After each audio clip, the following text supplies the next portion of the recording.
సరే, కంక్లూడ్ చేస్తూ చివరిగా ఒక పాయింట్, ఎంపీ మిథున్ రెడ్డికి సంబంధించినటువంటి ప్రస్తావన గురించి ఒకసారి మీరు వివరణ ఇవ్వాలి. ఎందుకంటే మిథున్ రెడ్డి మీద ఇక్కడ ఉన్నటువంటి టీడీపీ మీడియాలు కావచ్చు, లేదంటే పత్రికలు కావచ్చు, ఇక్కడ ఉన్నటువంటి ప్రభుత్వం విస్తృతంగా ప్రచారం చేస్తూ ఉంటుంది. ఆయన ఒక స్కామ్లో ఉన్నాడు, కేసులో ఉన్నాడు, ఆయన ప్రధాన ముద్ద, ఇలా రోజు మనం వార్తలు వింటూ ఉన్నాం, అదంతా చూస్తూ వచ్చాం.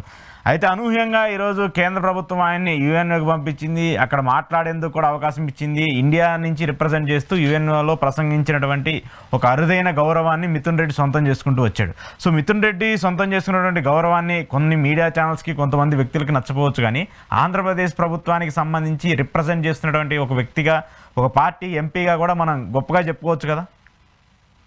ఖచ్చితంగా భారతదేశ ప్రతినిధిగా ఆయన వెళ్ళాడు.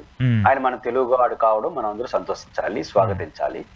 మన రాష్ట్రంలో రాజకీయ కారణాలతో ఆయన ఒక పార్టీకి సంబంధించిన వ్యక్తి కాబట్టి, లేదా ఆయన రాజకీయంగా విభేదించే వాళ్ళు, ఆయన కేసులో అరెస్ట్ అయి ఉండడం, వీటిని ప్రస్తావించడం అనేది మన గౌరవాన్ని మనం తగ్గించుకున్నట్టు అవుతుంది. మనం సమర్థించకపోతే పోయాం, మౌనంగా ఉండాలి. ఎందుకంటే మిథున్ రెడ్డి గారు యావత్ భారతదేశ ప్రతినిధిగా మాట్లాడాడు. ఆయన మన తెలుగువాడుగా కావడం మన గొప్పతనం, మన రాష్ట్రానికి దక్కిన గౌరవంగానే చూడాలి. ఆయన ఏం మాట్లాడాడు, ఎలా మిథున్ రెడ్డి మాట్లాడాడంటే తెలుగువాడు మాట్లాడినట్లు లెక్క. తెలుగువాడు మాట్లాడితే భారతదేశంలో ఉన్నటువంటి ఇంత పెద్ద సువిశాల భారతదేశానికి రిప్రజెంటేటివ్ గా తెలుగువాడు పోవడానికి కేంద్రాన్ని అభినందించాలి, థ్యాంక్స్ చెప్పాలి. ఆయన బాగా మాట్లాడిన విషయాలు మెచ్చుకోవాలి మిథున్ రెడ్డి గారిని. దాన్ని వదిలేసి రాజకీయ కారణాలతో విమర్శిస్తున్నారు. పాయింట్ ఏంటంటే, ఇప్పుడు చాటుమాటి విమర్శలు ఇవన్నీ డైరెక్ట్ విమర్శించడానికి లేదు. ఎందుకంటే మిథున్ రెడ్డి గారిని విమర్శించడమే ఆయన వ్యతిరేకంగా చేసిన వాళ్ళు పెద్ద తప్పు. నిజానికి మిథున్ రెడ్డి గారిని విమర్శించుకోవడం ఇది ప్రయారిటీ వచ్చి ఉండదు. ఎందుకంటే భారత ప్రభుత్వం రెగ్యులర్ గా భారత పార్లమెంటు సభ్యుల్ని పంపిస్తుంటుంది, ఈ దేశ ప్రతినిధులుగా పంపిస్తుంటుంది. అలా మిథున్ రెడ్డికి ఈసారిగా అవకాశం వచ్చింది కాబట్టి ఆయన వెళ్ళాడు, అంతే, ఆడికి అయిపోయింది ఆ సబ్జెక్టు. ఏం మాట్లాడాడు, ఎంత బాగా మాట్లాడినాడు, మన తెలుగు వాళ్ళ యొక్క గౌరవాన్ని అమెరికాలో ప్రపంచ దేశాల ముందు నిలబెట్టాడు అని సంతోషించే వాళ్ళు సంతోషించిన వాళ్ళు గోమని ఉండొచ్చు. దీన్ని వదిలేసి ఆయన కేసుల్లో ఉన్నాడు కంటే మొత్తం చర్చ వస్తుంది. కేసుల్లో లేనివారు, కేసులో ఉండేవారు పోకూడదు అమెరికా కంటే. ఏకంగా మనం పరిపాలిస్తున్నాం కదా, ఈ ముఖ్యమంత్రులు అందరూ బెయిల్లో ఉండేవాళ్ళు, జైలు పోయి ఇచ్చిన వాళ్ళు అందరూ ఉన్నారు కదా. కాబట్టి ఎప్పుడు కూడా కేసులు అనేది ప్రామాణికం కాదు.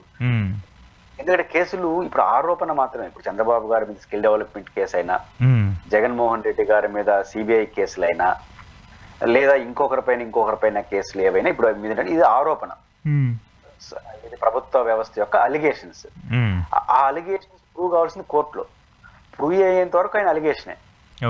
మీకు గుర్తుంటే జయలలిత గారు అరెస్ట్ అయినారు, కేసులో ప్రూవ్ అయినారు, ప్రైమరీ కోర్టు తీర్పు గడిచేసింది, మళ్ళీ ఆమె పై కోర్టుకి వెళ్ళింది, పై కోర్టుకి వెళ్తే స్టే ఇచ్చారు, మళ్ళీ ముఖ్యమంత్రి అయినారు. అంటే కింద కోర్టు శిక్షించేసిన తర్వాత కూడా పై కోర్టు స్టే ఇస్తే ముఖ్యమంత్రి అయ్యారు ఆమె.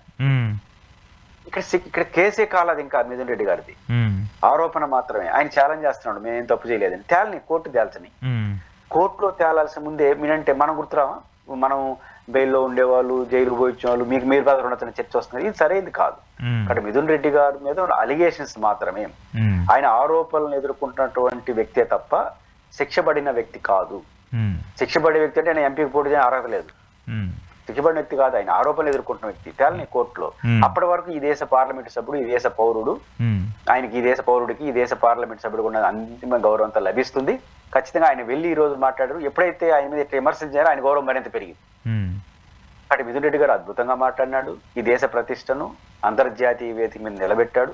సంతోషించే వాళ్ళు స్వాగతించండి, వద్దనుకున్న వాళ్ళు గమ్మునున్నాడు తప్ప దీంట్లో జోక్యం చేసుకుని మాట్లాడితే అది వాళ్ళకే నష్టం. ఓకే, చూద్దాం మరి దీనికి సంబంధించిన పరిణామాలు ఎలా ఉంటాయి ఏంటో కూడా. Thank you sir, thank you very much.